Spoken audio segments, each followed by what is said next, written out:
And hello, everybody. This is Coach Henry, the host of the Positive Attraction Podcast. Thank you for being loyal supporters. And today I have a rapidly increasing new friend of 2024 that's become a really good part of our family, as well as looking forward to great business crossovers. Without further ado, who is this person I'm speaking to? Well, Henry, thank you for having me. My name is Daniel McElroy. I live in Austin, Texas here with you. We're not in the same place, but we have our own spots. Yeah, so I moved here about 11 years ago and was in a wildly different industry before that. But then about 2 years ago, I went ahead and I bought a couple different franchises and been slowly trying to consolidate them and get them to the point where I can build them up to where I want them to be. That's awesome. Well, there's a lot to unpack here. So I want to give a little context to people so they know who we're speaking to more precisely in the sense of business and some of the things that we have in common that I think have been great common denominators for you and I to relate to things. You know, even though you are much younger than me in physical years of life, I feel there's a lot of crossovers for us from entrepreneurship, being a single dad. I was a single dad for a long time of my life, trying to adjust, trying to run a business, trying to do all those things. So I think it's important for people to get to know a little bit about you and how you cope with things, how you deal with things. Because the whole goal of this positive attraction is to say, you know what? I can relate to Daniel, whether it's because you're a male entrepreneur, because you've lost, gained, any of the things we're going to unpack, somebody's going to go, you know what? That right there. And then you can use part of your story to help inspire people, like you've helped inspire me with the way you do things and your humbling and welcoming personality that you deal with some of the things. So without further ado, if you can give us a little, you bought Budget Blind. So tell us a little bit about like how you became an entrepreneur or the things that you did that got you into this point. So to give them a little foundation on you. Yeah, well, my dad from day one realized I would not be very happy at a 9 to 5 job. It's just not what I was cut out for, and that's okay. Not everyone is right for that. So I actually went to a boarding school out in New Hampshire for high school, and at the end, I was kind of getting homesick from being away from family for being 4 years away. So I opted to go to a local, well, an hour and a half away college called Ball State University in Muncie, Indiana. And they actually had an entrepreneurship program there. So you can basically get a minor in marketing, a minor in accounting, minor in business across the board. And your thesis project to graduate, you get to write a 150-page business plan. And you go into a room with industry experts and you have 3 hours to pitch it and defend it. Oh, And wow. if they would invest in the project, you would pass. And if they wouldn't invest, you failed. And there was a 70% pass rate. 30% of people did not make it through because they were that Wow. stringent on it. So I really Wow. enjoyed the entrepreneurship aspect of how do you go find customers, how do you build relationships, how do you separate yourself marketing-wise from everyone else. And then I went to a different industry. I was in the film industry for a few years, and I enjoyed aspects of it, but it really wasn't what I was hoping for. I wanted something a little bit more collaborative where we build something together. The particular area I was in was a little bit, I guess the phrase would be eat what you kill. And so it's a lot of people trying to figure out a way to get their project made. And it just wasn't really my cup of tea, what I really wanted to do. So then I went through the divorce about 3 years ago. I have a 7-year-old daughter, and she's adorable. And Yeah, she is. and about 3 years ago, I thought, well, gosh, I'm not enjoying my current industry, and I just got a divorce. I have kind of a rare opportunity to do a full life reset right now. So I found a business broker out of Georgia, and I called him up. I said, this is who I am. This is how much I can spend. This is what I'd like to do. And he would kind of text me something here and there, say, hey, Daniel, here's a tree trimming business, or hey, Daniel, here's a such and such business. And then one day he called me and he said, Daniel, 2 budget blinds became available. And I said, oh my gosh, oh my gosh, oh my gosh, what's a budget blinds? And so he kind of walked me through the whole process of what they are. And certain types of franchises, the corporate parent has the right to compete against you, for lack of a better term. Like if you buy a very common sandwich shop, they have the right to put one literally next door to you and undercut you. They don't try to do that, but just, those sort of things are possible. And so the nice thing I liked about this particular franchise concept was that it's territory based, and you can't work in your neighbor's territory unless you get their explicit permission and you pay them a small fee to do so. And so because of that, you actually feel not that corporate's against you, but they're actually working with you. And a lot of franchises, that's not the feeling that you get. Now, I want to stop you there, Daniel, because number one, I love that, and I think that's important. But I want to backtrack for a moment because what little bit I've gotten to know about you, about your past, and I'm not so interested in the details. I don't think people need the details, but you did work in LA, correct? I would go back and forth when I needed to, but yes. Right, for that particular in that business. And the reason I'm saying that because you've shared some things with me lately that have given you another reset, which is great, right? So before you I think it's relevant for people to kind of associate that you were around a lot of foopla and some of the LA stuff that isn't always so great because there's a lot of great things about LA like any other city, but I think it's important because you're still young, and let's backtrack 3 or 4 years ago. You're young in a good way, so you're able to start seeing things from a different perspective. And I think that's important because a lot of people that are, let's say, in their mid-30s, late 30s, think life should be a certain way, and you might have fallen into that for a moment, because especially with some of the things that you watched and seen. But you were able to kind of go, wait a minute, this is not really what I'm about. So I just think it's important people to kind of associate your mindset a little bit. So if you don't mind backtracking for a moment, and some of the things that you did love about that part of your entrepreneur spirit that you were in, but also ultimately what made you want to get out of it. Yeah, that's a really, really good question. And yeah, I kind of glossed over that aspect. But the LA, I'm not trying to single out LA, but there's a kind of mystique and a allure of the fame, the money, the prestige, the being attracted to other people type of thing. And so that was the area where it's very easy to fall into. It's very sticky. It's easy to get velocitized in an unnecessary rat race. At one point in time, I bought an airplane and a boat and a Ferrari and an Aston Martin, and those are fun, but they're very surface level items. And I had to go through this process of accumulating all that stuff to realize I don't actually even want it, but I was buying it because I was just used to this world. And you had this thing go well, so go buy a Ferrari. You had this thing go well, go buy a plane. I'm also a professionally rated pilot as a hobby, as a side note. Both my parents flew for the airlines, so the airplane stuff's a little bit more normal for my family from both my parents being pilots. It's not necessarily normal for other people, so I thought I'd put that little asterisk in there. Well, and Daniel, that's why I wanted to bring you back there for a moment because, it's not just, like I said, it could be New York, LA, any metropolitan city that's going to be shaking. You get caught into the parties and who's who and name dropping and all that. And you, in your mid 30s, in the prime of things, coming from, both parents are pilots and things like that.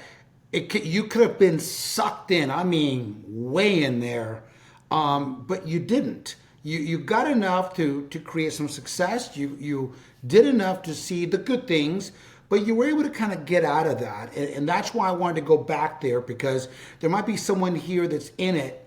And there's, like you said, there's nothing wrong with Ferraris, nice houses, plane, anything, as long as it's coming from a foundation and it wasn't filling you up for identity. So I want to go there with you, like it just in reference, what did you think that did for you? And knowing who you are today, that you still love nice things, but how is that mind switch over the last couple of years been for you? Yeah, and I probably only came out the other side 3 or 4 months ago. That's right when we started meeting and spending time together. And I kind of liken this to, there's certain things you have to go through in life in specific orders. When you're a baby, you have to crawl before you can scoot, before you can walk, before you can run. And I think some of life, you just have to experience it and live it. I was living in a very velocitized state of, fancy X, Y, and Z and fancy parties, all these different things. And the more I went to them, the more I wanted to go to fancier ones. The more things I bought, the more fancy things I wanted to buy. And then one day I was just driving home from I'm actually quite still active in the Aston Martin Club, but we came back from a dinner in Houston, and it was a wildly expensive dinner, 35-course tasting menu, and private reserve wine bottles, and I'm like, what did I do this for? I spent $1,000 this weekend for no reason. I didn't even have that much fun because my brain's somewhere else. And I just made that decision, you know what, I'm going to get rid of everything I have and just get back down to zero and figure out who I want for me. A couple months later, I sold the Ferrari, and a massive weight was lifted off of me. I got to the point where the stuff was owning me versus me owning the items. And I needed That's powerful, Daniel. That's powerful. and it takes a while to understand that, and that's why I kind of wanted to mention the whole you sometimes have to walk before you can crawl. I've met with certain people who are in the exact same position I was in 2 years ago, and money is flying at them, things are going fantastic, and they're not satiated with life. But if I buy this Lamborghini, I'll be happy. If I buy this such and such, if I go to this party, if I get invited to whatever, insert X, Y, Z. And I try to explain, hey, from what I'm seeing, you're kind of doing the rat race I did. At some point in time, you might want to consider resetting and going to zero. And they weren't capable of hearing it. And I'm not saying that person is wrong for not being able to hear it. I'm not saying I was in the right to go and talk to them. But as an exercise of seeing someone where I was 2 years ago, I found it kind of fascinating. I probably would have done the exact same thing and heard the exact same thing I wanted to hear in that position as well, too. Yeah, and thank you for sharing that, Daniel, because look when I share with people, it's like when we get a bit of good news, or let's just call it a stock tip, right? And you want to go tell everybody, like, oh my gosh, I just bought the best. There's a natural excitement for you. I feel your eyes have been opened to a certain degree, right? And you shared a beautiful memory of a recent experience with your daughter, which I love that you shared that. And I shared with you, like, hey, I was able to kind of do that with my son and daughter. But unfortunately for me, not right or wrong, just my particular trajectory of life, I had to walk and crawl and then crawl again and then walk and then crawl again.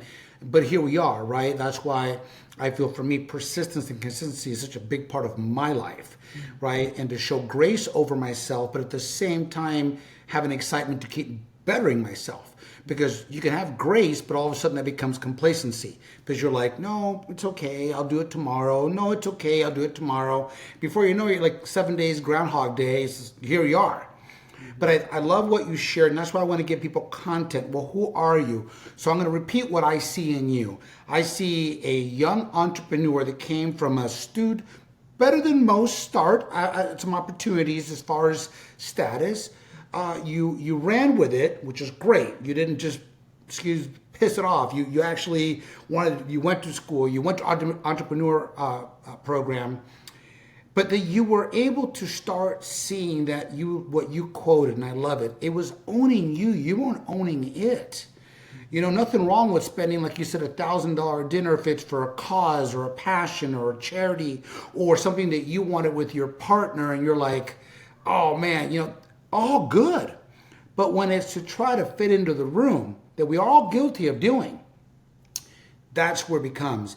And it takes a strong person, such as what you're doing, to be able to reset, regroup, without, as far as I know, something really bad happening. You're doing this just on like some epiphanies, which is wonderful, because I didn't have that same luxury. Again, not right or wrong. I had to, unfortunately, kind of learn things the hard way, in the sense of like a bankruptcy.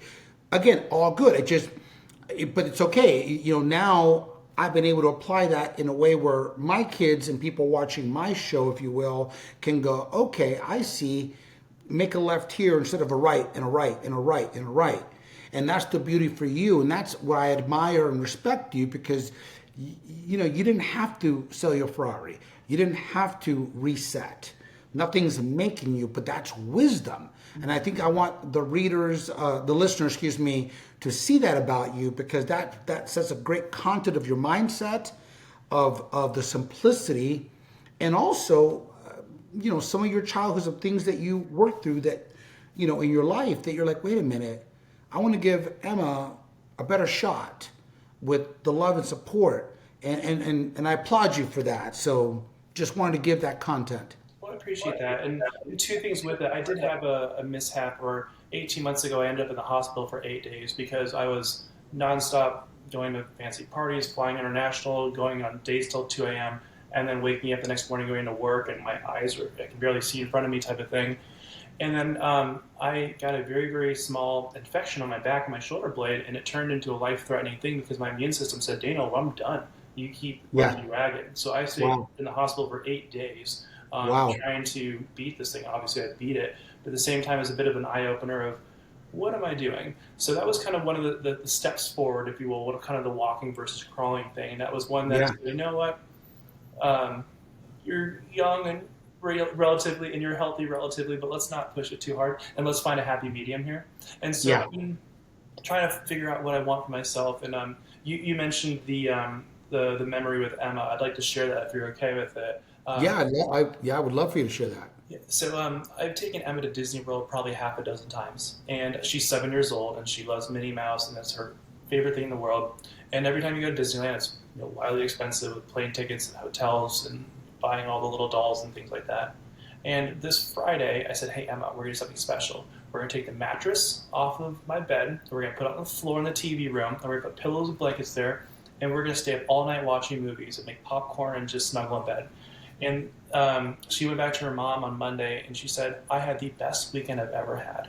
And I think that's a very powerful story when you think about all the ridiculous things we try to buy or provide or do for our children. But at the end of the day, the only thing that truly matters to them is spending time with them and actually being present with them. And I've gotten way better at that in the last 6 months. It's almost a new lease on life in that regard as well, because I absolutely love my daughter in every way, shape, and form, and I love spending time with her. And it was a perfect weekend. I love that, and I'm glad that you shared that, because I think that's the benefit, Daniel, is that we can regroup. And yes, you had a life-threatening 18 months ago that kind of gave you a real wake-up call, like you can't keep living like this, right? And then you bettered yourself, but some things lingered, as they all do for us. But again, in recent times, you're like, I don't need to go back to the hospital to appreciate it. I don't need to do these things to appreciate it. And that's why this memory touched Emma so much, I feel, because you were present.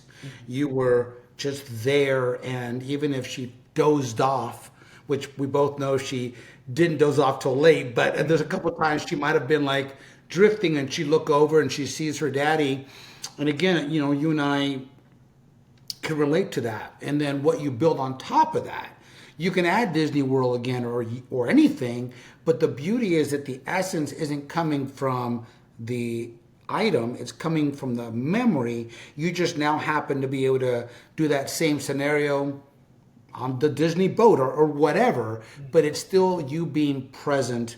And you and I have talked off camera, obviously, about why I'm about experiences, because that's what people remember. When you had your 8 days in the hospital, you weren't sitting there most likely going, I wonder where my next business investment is going to come from. You're going, man, I just need to get out of here. I need to be healthy, right? So that's where I feel you are starting to go, okay, let me reset here. So that brings us, thank you for allowing me to take you there and you back, because it is a powerful part of your journey that I feel gives people an understanding why you're so grateful that you've had a scare, you went through a divorce.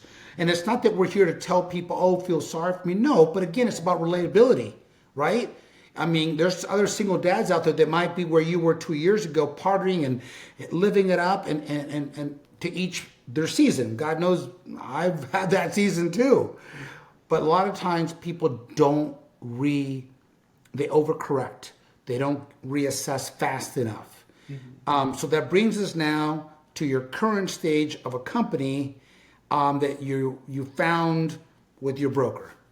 Yes. And so he reached out and said, Daniel, there are these budget blinds available. You should look into it. I went down the path, learning more about it, understanding the fact that they're territory-based, so we can't compete against each other. Also looking a little bit ahead of AI-wise or Amazon.com, are they going to be able to come in and measure windows and do what we do? So I wanted to be a little bit future-proof. The other thing that my broker mentioned to me is he has some people that specialize in it, but he doesn't touch food. So if it's Subway or Burger King or something like that, he just won't get involved in it. He said that for him, everything he's known from it, the employee turnover is really tough, and spoilage is a big thing that can get you as well too. And so he recommended doing some sort of home service like this. And so I bought the Great. first two about 2 years and 2 weeks ago. A month later, I bought the third one, and then about a year ago, I bought the fourth one. And since they're territory-wise, I have about 80% of the Austin market when it comes to kind of overall households. There's a That's fifth one awesome. in South Austin that someday I'll likely buy, but when the time's right and when the person's ready to sell it, I'm in no rush for it. Yeah, and that's awesome. And again, see that's what to me gives the content that you're in a growing and making your company better, your team better, and all the good things. But I love you shared a couple points that I got. You want to be future proof. People are always going to need blinds of some sort. It cannot just be AI. It could be AI assisted, but until we're all going to be robots and then we're all screwed, you still need what you have. So I think that's very wise of your broker and what you've done. So now let's take it to another part of your vast array of experiences is in someone now starting an entrepreneur. They got it. They got the money. They set. They're moving. What is now a challenge over these last couple of years, whether maybe in the beginning or recent? At what point that you're like, "Ooh, this was tough," or "I didn't see this coming," and then how did you get through it? I think the thing that, and you know me reasonably pretty darn well, I would say, you know that I can darn near get along with anyone. If you put me in a Yeah, room with any person, I can find something that we can have a wonderful conversation and connect with.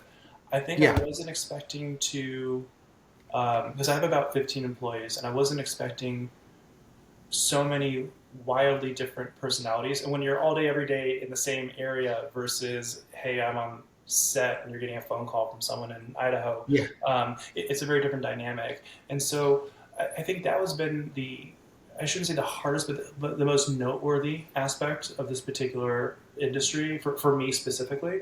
And the way that I've combated it, though, is twofold. I have a really, really good therapist who is also a business coach and a life coach. I'll bring my P&L to her, and she'll say, "You're spending too much here."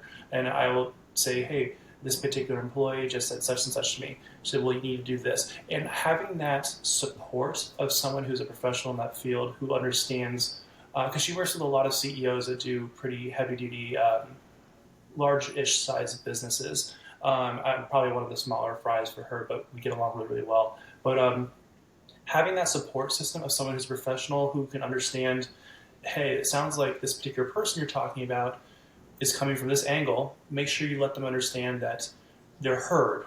You can still say no, but they need to know that they're heard. So little tips and tricks like that, where I don't like saying no to people, because I want there to be fun and happiness, and we all can do wonderful things together. But there are certain realities that you have to say no sometimes. It's yeah, not an enjoyable experience, but it is what it is. And then the other thing that that's really helpful for me is, I've kind of joked about this for years, but my joke is that I was born in my 20s because I'm about 20 years older in my maturity, if you will, minus all the last couple of years of how I look at things, how I research, how I, within reason, try to hold myself. And so I would say most of my close friends are probably 15 to 25 years older than me. yeah, But I kind of like that. I like the fact that I can go to someone and say, hey, you know, you used to do X in your business. I'm having an issue over here. What's your read on this? And be able to go to yeah, someone who has experience. Same with you. I'll bounce ideas off of you or Zach or anyone else and say, we might be in slightly different industries. However, what's your fresh take on this? Because I yeah, don't know everything. I've been doing this for 2 years, and I probably still have 20% to learn. I feel like I'm probably at 80%. But window covering industry is surprisingly complicated. We have, depending on how you count them, 11 to 13 vendors. Each of them have 2 to 11 lift systems. And fabric A won't work on lift system B, and this motor won't work on this one, but it will on that yeah, one. So it can get very, very complicated very quickly. And yeah, so the product knowledge is vast in my field, but having the right group of people I can call and go to and say, hey, Richard, I know you're doing such and such when you're working over here. What would you do in this situation? And getting yeah, real advice from someone who knows you well enough to actually think and go, what would I do? And give real helpful advice. No, and I thank you for sharing that, Daniel. I think that's some great input. So to recap so I can make sure I heard you right is for you, staffing people, the vast personalities, it was caught you a little off guard. Correct. Because you came from an industry where it was kind of like the people you work with, you kind of just left it there and you're in your own world within their world and they're in your world, like everyone crosses, but you're kind of all like individual entrepreneurs doing your thing together, right? Yeah, they're Before. kind of day players. You see them for 11 or 14 days and you never see them again, type of thing. Yeah, exactly. But now, not only do you have a vast array of people's personalities, but you are the boss. You're trying to find a balance of being kind and approachable and humorous, but at the same time, you have to make some tough calls sometimes, like you said. So, and the two things that you recommended that have helped you is one, a good therapist that is business minded, which I do agree with you because look, if you're going through marital things or you're going through family or different categories, you should get a therapist that can relate to your challenges. And I used to, unfortunately, with somebody I knew back in the day, we had to go to therapy. And I kept saying, oh, we need to find a therapist that understands entrepreneurs. And they kept saying, no, this one hears this. I go, but they're not going to be able to relate to the challenges that an entrepreneur goes through because it's different. It's no different than if you played Major League Baseball or in your case that you like race cars. I can pretend I know what it's like to race a car, but I have never felt that adrenaline. So I'm not going to be able to relate to someone that is. So I commend you. So I think for anyone listening, get a therapist. Number one, I think it's great that can help you relate to what's the most challenging in your life. And if it was just you saying being a single dad is the toughest part, well, okay, then get maybe a therapist that can help you be that. But in your case, it was that. So, and the second part is being around other people that are either better than you, equal to you, or willing to give you good input, real input, not really industry specific, like you said, but can understand, hey, how did you deal with this complexity of this staff member? I had a hard time, they're late all the time, and or whatever it is. I think that's wonderful. I think that's great advice. So on the flip side of that, Daniel, what is some of the highlights? What is something that sticks out to you in these last 2 years of taking a business that you didn't know, that you're building something, now you're on 4 locations, you said, right? Mm-hmm. Correct. Yeah. So what is a highlight into this that you're like, okay, I'm really glad I did this? It's interesting because different fields have different types of, what would be the term here?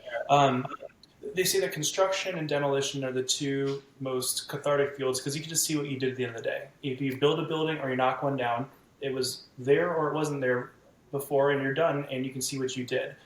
I'm building a showroom right now. We're going to open on Monday and be able to go down there each time and see new product getting put up and all these different things. It's fun to build something. And it's also, Where's it going to be, Daniel? Let's give a little plug. 'Cause I didn't know that. I want to go visit you and support my next visit. Where is it? we're in Lakeway, Texas, just outside of Austin. So it's 3105 Scott Drive, and we're going to I have. like it. Okay, I'm going to have to show up with some cookies and some fruit punch. I'm going to hold you to it. You better. I love it. Sorry, continue. I didn't know that. Congratulations. Well, thank you. Yeah, it's a long time coming, but we're going to open on Monday. And then I think sharing the wins with my team is really fun. And then being able to see them get excited when something goes well as well too. Yeah. We are a relatively top performing group just with how many territories we have and such. And each year we get to win different trips to different places. And so a few months ago, I took 2 of my salespeople and my operations manager, who's kind of my other half of my brain. And the 4 of us went to France and Monaco for 8 days. And it was an all-expense-paid trip. And we got to stay at this unbelievably gorgeous hotel and, fun dinners and things and exploring all sorts of beautiful cities and such. And doing that together, I mean, no matter what business you're in, there's some garbage and some tough days. But when you get to do it as a team, at the end of the day, you're all clinking your wine glass together and you can all look at each other and say, look at us, we're halfway around the world, one of the most beautiful places. be able to have a glass of wine together and look at this beautiful sunset. I mean, those are some of the memories that far outweigh any of the other things any of the bad things, I should say. Well, and I love that you shared that because, I asked you what one of the most challenging, and you said it's actually people to a certain degree, the vast person, not them, but the different personalities and adjustments. But you also said the victory at the same time was celebrating the victories with people, which I love. And see, that's being real.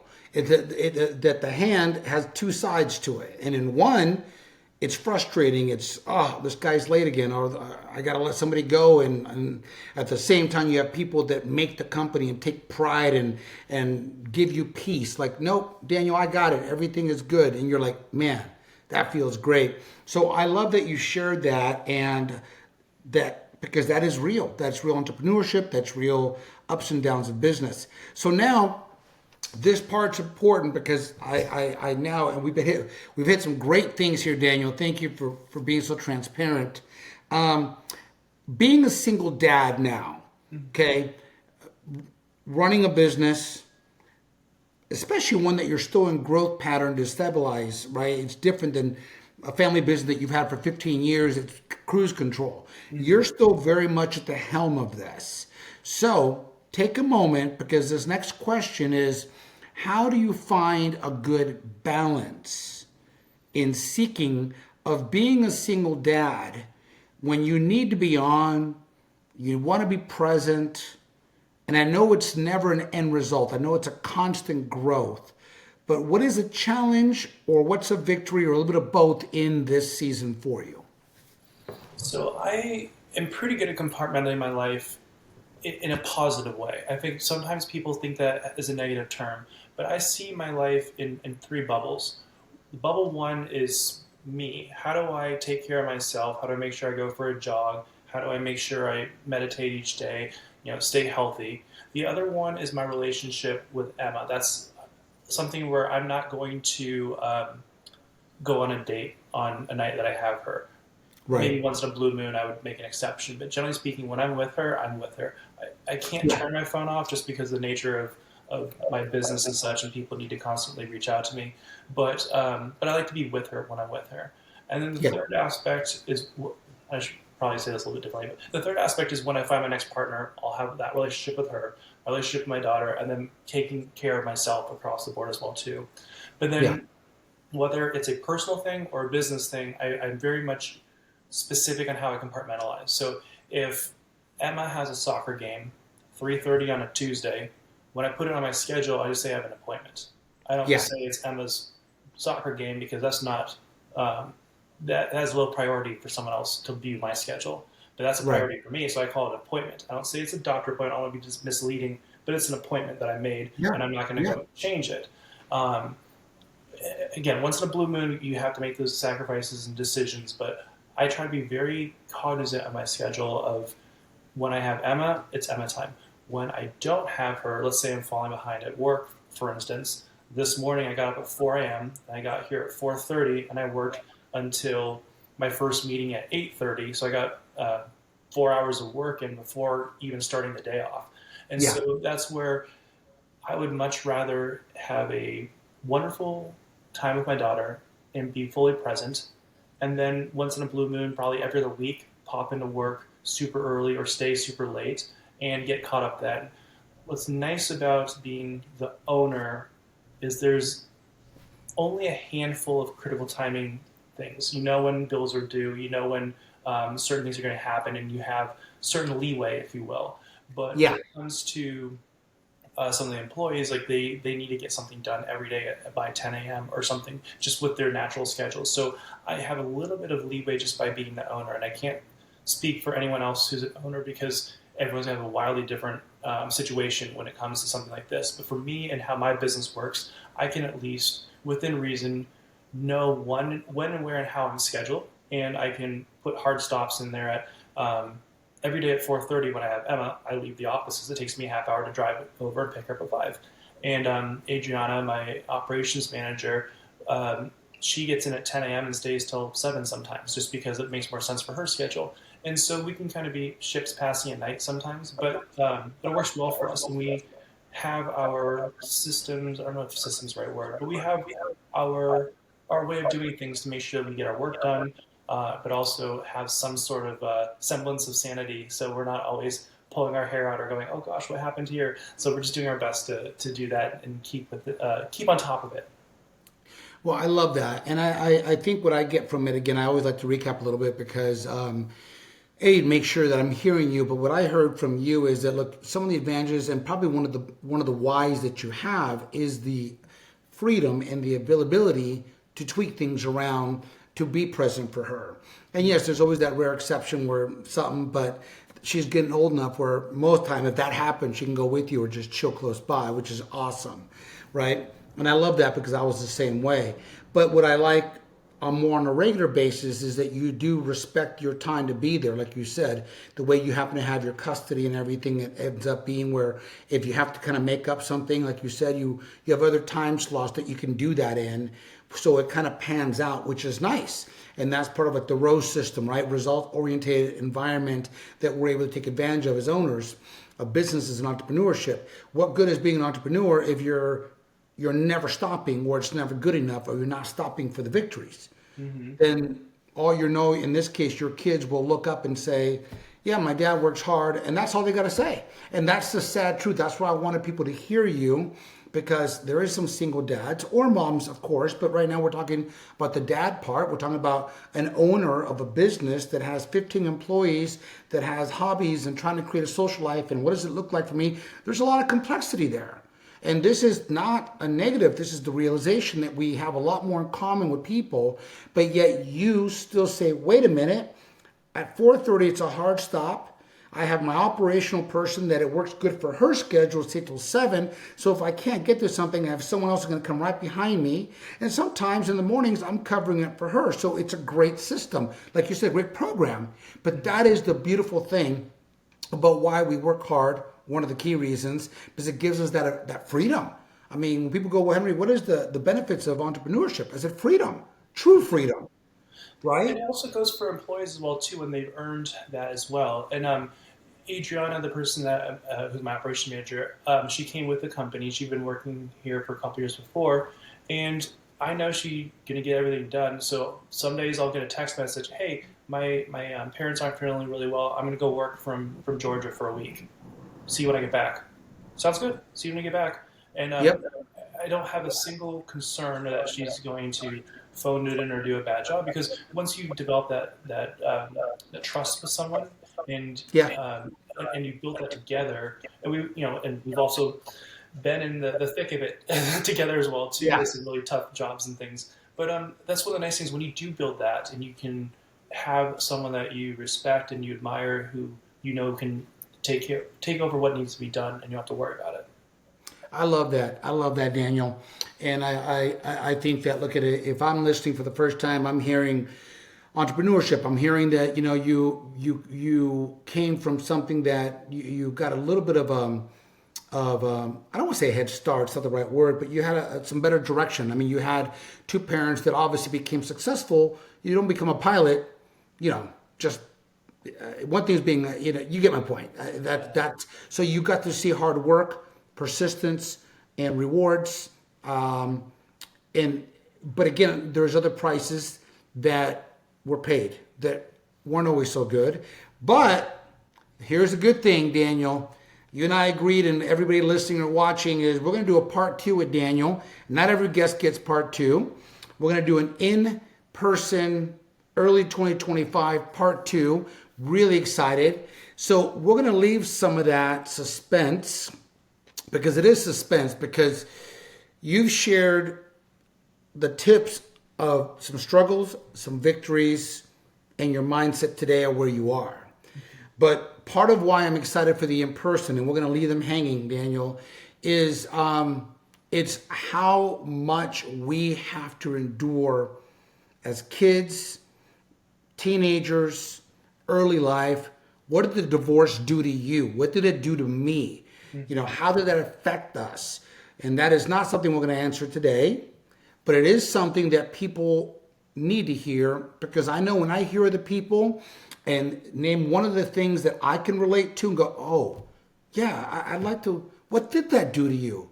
Did that hurt your self-esteem? Did that hurt your perspective of love?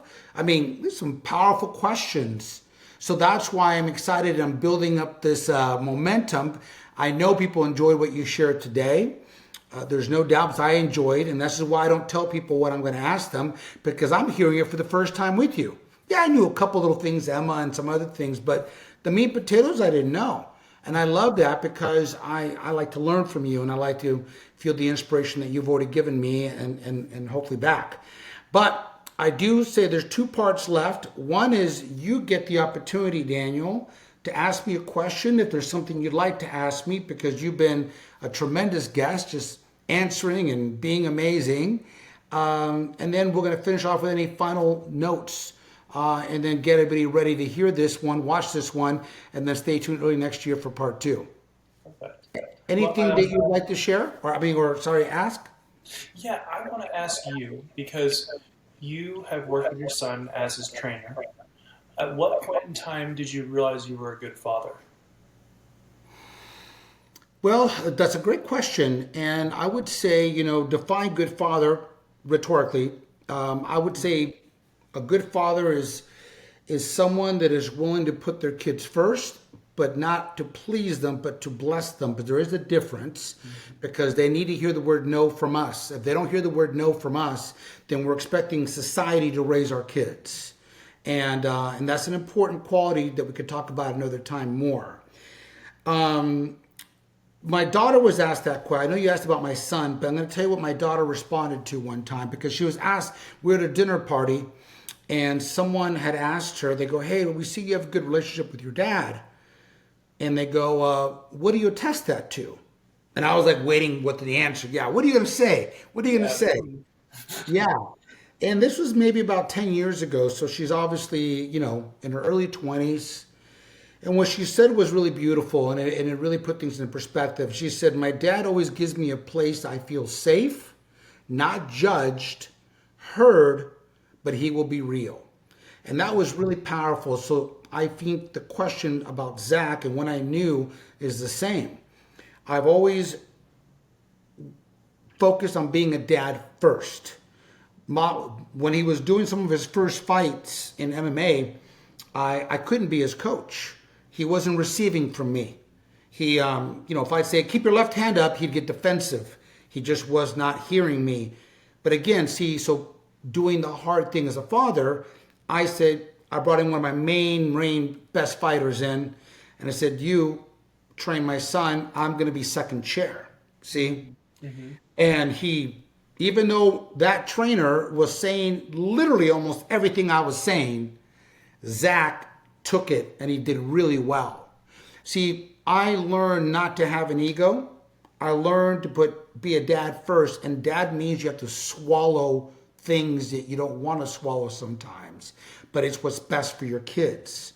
And Zach later in life was able to kind of like, wow, I see how is this and this, and then we brought that into what you see today is that we made a vow to keep dad first, our relationship, to keep things, as you said, healthy, compartmentalized, right? Healthy, to that it's not a big soup dish. Don't put it all here, right? And it takes effort and attention. So I think I learned to become a good dad really at the age of you and Emma, because I learned how much I would do for them and how much I would sacrifice selflessly for them. And I said, no matter what, I want you to know I will always be here for you as long as I'm on this earth. And fast forward years later, now them as both parents, new parents, to be able to see that alive and healthy is a tremendous reward for me. I like that. That's beautiful. Thank you for sharing that. Well, thank you for asking that question, Daniel. As time flies quick when you're having fun here, is there any final thoughts that you'd like to share? Like I said, I really, really enjoyed what you shared, which made me, and I jotted some notes down, because for our part 2, I'm gonna call it real and raw. I feel we're just gonna dive in person and tear up good things about both of us that can really help people understand our vulnerability, but also understand our strength. But with that being said, any final thoughts you'd like to give people some wisdom as we wrap up the show today? Well, I'll do a little bit of a kind of a miniature teaser for our next one because you're talking about relationships and being a single dad and how do you make it work with your ex-wife when it comes to timing and schedules. I am very lucky because I have an unusually wonderful relationship with my ex-wife. We get along very, very well. We did Emma's, what do you call it, the parent-teacher conference on Monday. And she mentioned a couple weeks ago, hey, I'm considering doing this once-in-a-lifetime trip with my mom. This will be a couple weeks. And I said, done. Just let me know the dates. I'll take Emma. Don't think twice about it. I don't want you to stop living your life because we're not married anymore. And she was the same thing for me. So I think that's something we could have some really interesting conversations about it. How do you gracefully separate and then walk away, but still, that's the mother of my child. I don't want to be rude to her. I don't want to be mean to her. I also am setting an example to Emma every time I talk to her. So those are things we can get really deep into. How do you do the best you can for your children? How do you do the best you can for the people that are no longer in life at that level, but still lingering? So I think that'll be a really interesting conversation for part 2. No, Daniel, that's a great teaser. Great job, because that's a powerful one alone. Because look, I've witnessed, especially being a coach for so many years, how many parents that supposedly loved each other at one point for a long time can't even, and I know it's the exception, but the majority should be to see your kids speak nice about each other, number one. Mm-hmm. Number two, why penalize a child that you, again, supposedly love just because you want to spite the parent? So that's a great, great teaser, and we'll dive into that. Everybody, if we were live, we'd give a round of applause to Daniel. I think he shared beautifully. Daniel, thank you for sharing some of your business world, your world personally. We definitely look forward to the teaser on part 2. Everybody, thank you for following Positive Traction, for Daniel being a great guest. Until next time, guys, God bless and have a great day.